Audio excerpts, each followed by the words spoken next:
Imagine opening your mailbox and finding an official letter from your government. A doctor is telling you that you've been specially selected for a free medical program. I mean, it's the middle of the Great Depression, so this feels like an absolute lifeline, right? But what if that trusted seal was actually the bait for a 40-year death trap? In today's Explainer, we're unraveling one of the most chilling deceptions in American history. And the craziest part, this scandal didn't happen in the shadows. It happened right out in the open. To really wrap our heads around how this happened, we have to drop ourselves into the eerie reality of rural Alabama back in 1932. Macon County was hurting deeply during the Great Depression, so when the United States Public Health Service rolled into town, they knew exactly who to target: impoverished black sharecroppers. These were guys who rarely, if ever, saw a doctor. The officials told them they had bad blood, which, by the way, was just a vague, catch-all local term that meant absolutely nothing clinically. They promised these men a cure, but it was a complete, calculated lie. Which brings us to the core mystery we're unpacking today. We're not talking about some rogue mad scientist operating out of a secret underground bunker. No, we're talking about hundreds of credentialed professionals, respected peer-reviewed medical journals, and the United States government itself. How in the world does a system built to protect human life authorize a devastating, lethal experiment on its own citizens for decades? And how does it happen without a single person pulling the plug? 399. That's the exact number of black men with latent syphilis who were originally enrolled. Now, latent is the key word here. It meant the disease was dormant. Many of these men actually felt completely fine at the time, which made them incredibly easy to deceive. Because here is the dark twist. The Tuskegee study was never, ever a treatment program. From day one, it was strictly an observation exercise.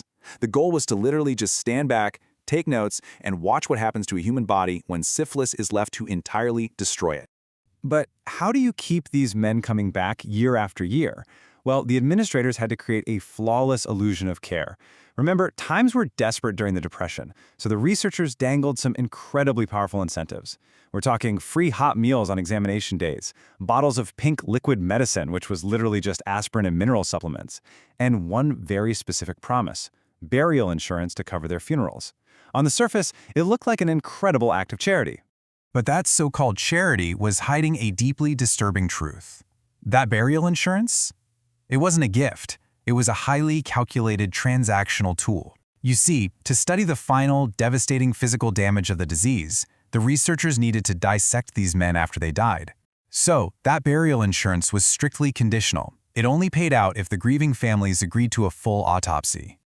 To pull off a deception of this massive scale, the system weaponized something incredibly fragile, and that is trust. They brought in Nurse Eunice Rivers. She was a highly respected, deeply compassionate local black healthcare worker, and she unknowingly became the human face of a sinister machine. She drove the men to their appointments, she remembered their birthdays, she even sat with their families at funerals. Her genuine care for her community was the exact tool the administrators exploited to keep these men completely blind to the fact that they were part of an experiment. When you look at the timeline of this thing, the sheer duration is just staggering. The study kicked off in 1932, and believe it or not, it was originally only supposed to last 6 months. But those months turned into years. It kept going through the Great Depression. It continued right through World War II.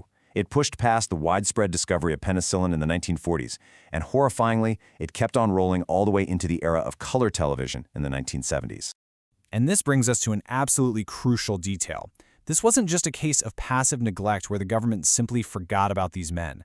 It was active, deliberate sabotage. When the U.S. entered World War II, several men in the study were actually drafted. The military screened them, officially diagnosed their syphilis, and ordered mandatory treatment. And do you know what the Public Health Service did? They intervened. They literally contacted the draft boards and had these specific men yanked from the treatment lists, just so their twisted scientific data wouldn't be ruined. Fast forward to 1947.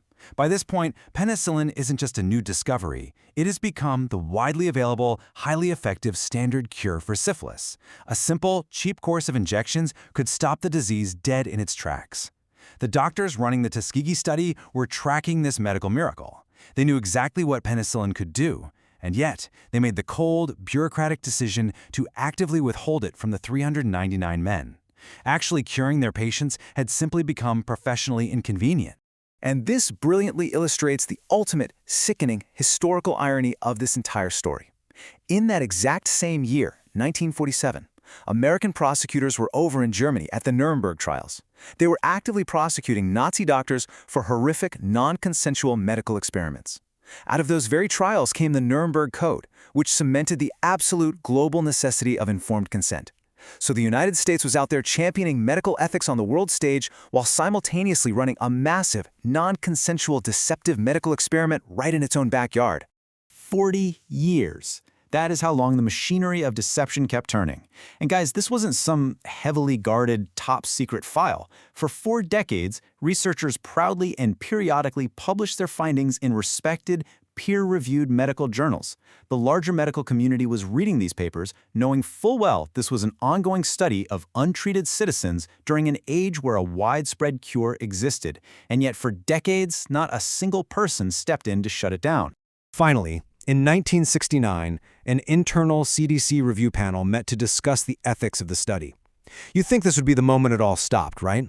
But instead of horror, they offered up cold, bureaucratic excuses. They rationalized that the men were already sick before the study began. They falsely claimed the subjects were beyond the help of penicillin anyway. And they actually argued that the long-term data was just too valuable to throw away. Faced with the golden opportunity to end it, they literally voted to keep the nightmare going. But thankfully, one man just couldn't let it go. Peter Buxton was a young public health service epidemiologist, and he'd been raising serious ethical alarms internally since 1966. After being repeatedly ignored, completely stonewalled, and literally told to mind his own business by his superiors, Buxton realized the institution was never going to hold itself accountable. So he made a massive move. He gathered up the explosive internal documents, walked out, and leaked them straight to Jean Heller, a fiercely sharp journalist working at the Associated Press. In July of 1972, Heller published her story, and it featured a headline that stopped the entire nation cold. Syphilis victims in U.S. study went untreated for 40 years. The facts were so incredibly damning, they didn't require a single ounce of embellishment.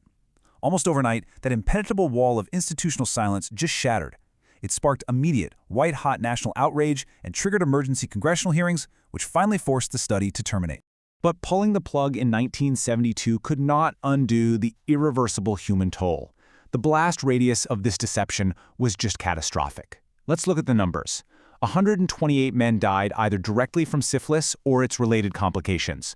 40 of their wives contracted the disease, and perhaps most heartbreaking of all, 19 children were born with congenital syphilis. They were forced to carry the burden of a disease their fathers had been repeatedly promised was being treated. It wasn't until 1997, 65 years after the study first began, that the federal government finally issued a formal apology. President Bill Clinton brought the last few living survivors, including a man named Herman Shaw, right into the White House. Looking them in the eye, he stated unequivocally, what the United States government did was shameful. It was a deeply emotional, necessary moment of reckoning. But let's be real, for the vast majority of the victims, that apology arrived decades too late. Now there is a concrete legacy that managed to emerge from all this darkness. The sheer public outrage over Tuskegee directly birthed modern medical ethics as we know them today.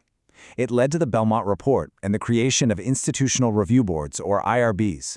Today, every single human research study in the country has to pass rigorous, independent ethical checks that ensure strict informed consent. That entire regulatory shield, it exists today solely because of the terrible price paid by those 399 men. But the psychological damage has been immense, leading to something researchers now call the Tuskegee effect. For generations, African American communities have harbored a profound, entirely rational distrust of the medical establishment. And this isn't just dark history, it has lethal modern consequences. It's directly contributed to phenomena like modern vaccine hesitancy. It just proves that when a system breaks trust this profoundly, the shockwaves resonate for a century. Which leaves us with a critical, urgent warning. The real terror of the Tuskegee study isn't that it was some secret, shadow conspiracy. It's that it was standard official procedure. It was carried out by everyday professionals who simply prioritized data over human lives. So I'll leave you with this question. If a trusted institution can justify the unjustifiable for 40 years, right out in the open, how do we ensure our own blind spots aren't allowing the exact same thing to happen today? Think about that. Thanks for joining me for this explainer.